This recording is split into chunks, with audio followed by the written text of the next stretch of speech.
നമ്മളിപ്പോൾ MS എക്സലിൻ്റെ part 6 വീഡിയോയിലാണ് നിൽക്കുന്നത്.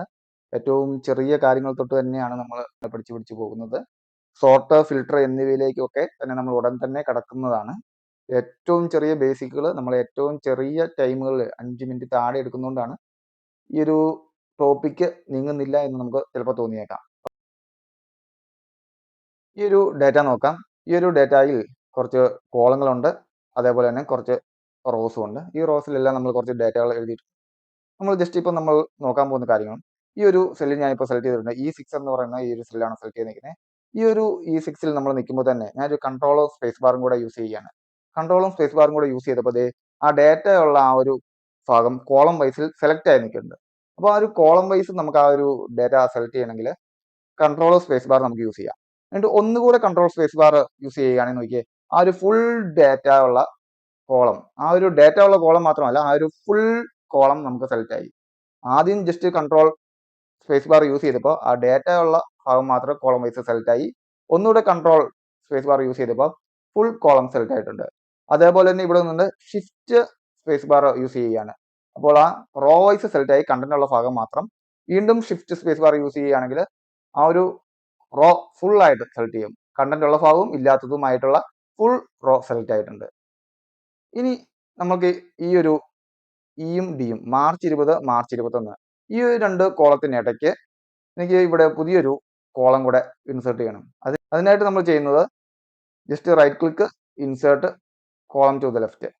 Default ആയിട്ട് എവിടെയാണ് നമ്മൾ നിൽക്കുന്നത് അതിൻ്റെ ലെഫ്റ്റിലോട്ടായിരിക്കും പുതിയൊരു കോളം ഇൻസേർട്ട് ആവുന്നത്. അതേപോലെ തന്നെ റോ ആണെങ്കിൽ നമ്മൾ ഏത് റോയിലാണ് നിൽക്കുന്നത് അതിൻ്റെ ടോപ്പിലായിരിക്കും പുതിയൊരു റോ ഇൻസേർട്ട് ആവുന്നത്. ഇപ്പോൾ ജസ്റ്റ് പുതിയൊരു കോളം ഇൻസേർട്ട് ആയിട്ടുണ്ട്.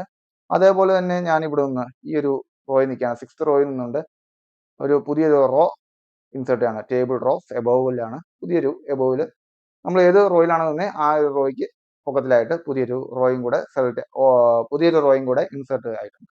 നമുക്ക് ഈ ഒരു കോളവും റോയും ഇൻസേർട്ട് ചെയ്യാനുള്ള ഷോർട്ട് നോക്കാം. നമ്മളിപ്പോൾ ഈ ഒരു ഇ എന്ന കോളത്തിൽ നിൽക്കുകയാണ്.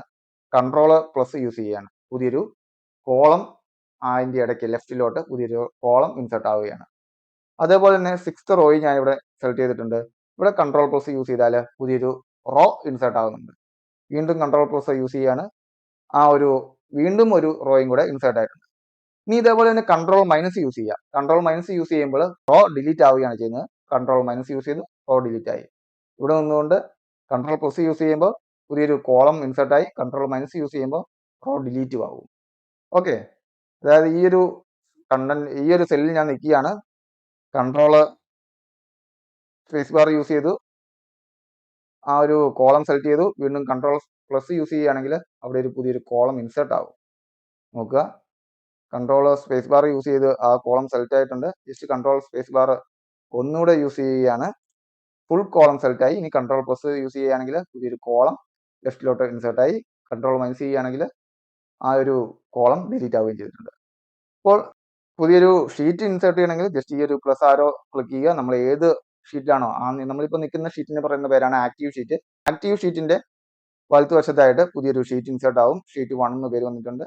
ഇനി ഒന്നുകൂടെ ക്ലിക്ക് ചെയ്യുകയാണെങ്കിൽ ഷീറ്റ് 2 അതിൻ്റെ ഇപ്പുറത്തോട്ട് ആക്റ്റീവ് ഷീറ്റിന്റെ വലതു ഭാഗത്തോട്ട് ഇൻസേർട്ട് ആയിട്ടുണ്ട്. നമുക്ക് ഇതിനെ റീനെയിം ചെയ്യണമെങ്കിൽ ജസ്റ്റ് ഇവിടെ ഒന്ന് ഡബിൾ ക്ലിക്ക് ചെയ്തിട്ട് നമുക്ക് ഇഷ്ടമുള്ള പേര് കൊടുക്കാം. അതുമല്ലെങ്കിൽ നമുക്ക് റൈറ്റ് ക്ലിക്ക് ചെയ്യുക, റീനെയിം എന്ന് പറഞ്ഞ ഓപ്ഷൻ ഉണ്ട്. ഓക്കെ, അങ്ങനെ ചെയ്യാം. ഇനി അതുമല്ല നമുക്ക് ഇവിടെ ഒരു ടാബിന് ഒന്ന് കളർ സ്പെസിഫൈ ചെയ്ത് കൊടുക്കാം. ഇഷ്ടമുള്ള റൈറ്റ് ക്ലിക്ക് ടാബ് കളർ വരികയാണെങ്കിൽ ബ്ലൂ കളർ ഇവിടെ ചെറിയൊരു ബ്ലൂ ആയിട്ട് ഹൈലൈറ്റ് ചെയ്തിട്ടുണ്ട്. നമുക്ക് പുതിയൊരു ഷീറ്റിലോട്ട് നമ്മൾ ജമ്പ് ചെയ്യുകയാണെങ്കിൽ ആ ഒരു ഷീറ്റിൽ ആ കളർ നമുക്ക് അവിടെ കാണുകയും ചെയ്യാം. ഓക്കെ, ഈ ഒരു ഷീറ്റ് നമുക്ക് ഡിലീറ്റ് ചെയ്യണമെങ്കിൽ റൈറ്റ് ക്ലിക്ക് ചെയ്യുക, ഡിലീറ്റ് എന്ന ഓപ്ഷൻ യൂസ് ചെയ്യുക. ഞാനിവിടെ 2-3 ഷീറ്റും കൂടെ ആഡ് ചെയ്യുകയാണ്. പുതിയ 2-3 ഷീറ്റും കൂടെ ആഡ് ചെയ്തു. എനിക്ക് ഈ ഷീറ്റ് മതി. പ്രോഫിറ്റ് ആൻഡ് ലോസ് ഷീറ്റ് തൊട്ട് ഈ ഷീറ്റ് 4 വരെ ഡിലീറ്റ് ചെയ്യണം. ഓരോന്നും ഡിലീറ്റ് ചെയ്യേണ്ട കാര്യമില്ല. കൺട്രോൾ കീ ഹോൾഡ് ചെയ്യുക. ഓരോന്നും നമുക്ക് സെലക്ട് ചെയ്ത് ഡിലീറ്റ് അടിച്ചാൽ ഓട്ടോമാറ്റിക്കായിട്ട് ആ 3 കൂടെ ഒരുമിച്ച് ഡിലീറ്റ് ആയി പോയിക്കോളും. കണ്ടോ? ഇനി എനിക്ക് ഷീറ്റ് 1 തൊട്ട് ബാലൻസ് ഷീറ്റ് വരെ ഒറ്റ ക്ലിക്കിൽ ഡിലീറ്റ് ചെയ്യണം. അതിനുള്ളിലാണ് ഇപ്പോൾ ആക്റ്റീവ് ഷീറ്റ്. ഇവിടെ നിന്ന് ഷിഫ്റ്റ് കീ ഹോൾഡ് ചെയ്തുകൊണ്ട് ബാലൻസ് ഷീറ്റ് ജസ്റ്റ് ഒന്ന് ക്ലിക്ക് ചെയ്യുക. അപ്പം ഓട്ടോമാറ്റിക്കായിട്ട് ഇത് ഫുള്ളായിട്ട് സെലക്ട് ആയിട്ടുണ്ട്. കണ്ടോ, ഇവിടെ ഗ്രൂപ്പായി. ആ ഗ്രൂപ്പ് ആയിട്ട് ഈ ഷീറ്റ് എല്ലാം കൂടെ ഒറ്റ ഗ്രൂപ്പായി. ഇനി നമുക്ക് റൈറ്റ് ക്ലിക്ക് ഡിലീറ്റ് കൊടുത്താൽ ആ ബാലൻസ് ഷീറ്റ് വരെയുള്ള ഫുള്ള് ഷീറ്റ് ഡിലീറ്റ് ആയി പോവുകയും ചെയ്തിട്ടുണ്ട്. നമ്മളെപ്പോഴും തന്നെ യൂസ് ചെയ്യേണ്ടി വരുന്ന കുറച്ച് ഷോർട്ട് കട്ടുകളാണ് നമ്മളിപ്പോൾ കണ്ടത്. ഷോർട്ട്, ഫിൽട്ടർ എന്നിവ കാര്യങ്ങളായിരിക്കും നമ്മൾ അടുത്ത വീഡിയോയിൽ കാണുന്നത്. അതിൻ്റെ ബേസിക് കാര്യങ്ങളായിരിക്കും നമ്മൾ ഇനി കാണാൻ പോകുന്നത്. ഓക്കെ.